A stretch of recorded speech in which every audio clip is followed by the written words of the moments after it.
Salut les collectionneurs et bienvenue sur Abaka. Aujourd'hui de grosses nouvelles avec de nouveaux lots Dragon Ball Makafushigi Daiboken. C'est la nouvelle loterie. Pour 2022, et là on avait du coup eu du Goku, du Pico Daimao, du Tao Pai Pai, les archives, on s'était dit est-ce que ça va s'arrêter là? Hier, rappelez-vous avec la vidéo, on avait même eu un visuel où on se disait ça m'a l'air fake, mais on espère que ça va pas se cantonner à ces 3 persos, enfin 4 si on prend la version Cyborg du coup de Tao Pai Pai. Et là aujourd'hui, qu'est-ce qu'on nous envoie? Pilaf, Shu, Mai, bim, le trio. Ah, c'est incroyable.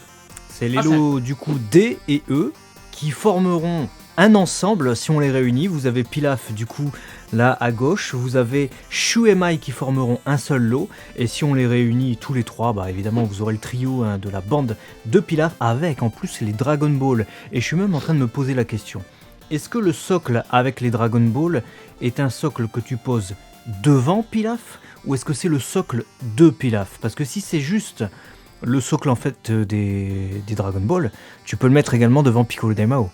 Et là, ça peut être pas mal. Putain, ouais. Ah ouais, oh là là.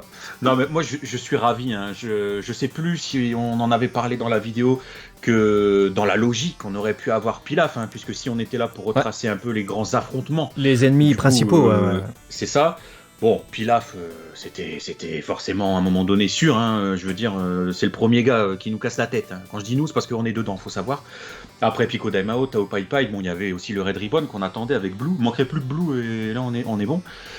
Mais je m'attendais pas et on s'attendait pas à ce que s'il y ait ça, on puisse avoir Shu et Mai qui, pour nous, limite, je suis plus excité par Shu et Mai que par Pilaf, même si Pilaf, c'est le kiff absolu. En plus, la réalisation, elle est exceptionnelle. Regardez les images, je veux dire, c'est un truc de fou. Mais alors, Mai de taille moyenne, Shu comme ça, ou Soba, appelle-le comme tu veux. Ah, moi je suis joie. Bah la raison est simple, Pilaf est déjà sorti en figurine de taille moyenne, notamment dans 2 gammes.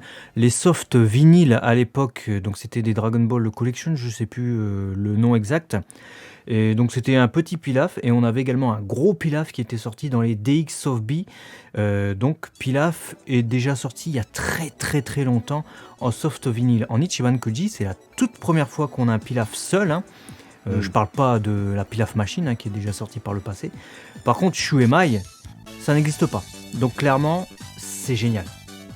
Ouais, c'est génial. Et puis en plus de ça, je pense que, pour reprendre un terme que vous entendez souvent quand on parle de figurines, on peut peut-être se diriger sur des Ketteban pour Shu et Mai. Parce que clairement, quand je vois le Shu, mais l'expression du visage, qui est pas forcément facile à faire, on l'a vu avec les Elize quand ils ont proposé pour la version bonus un petit truc, on voit que le regard est pas si simple.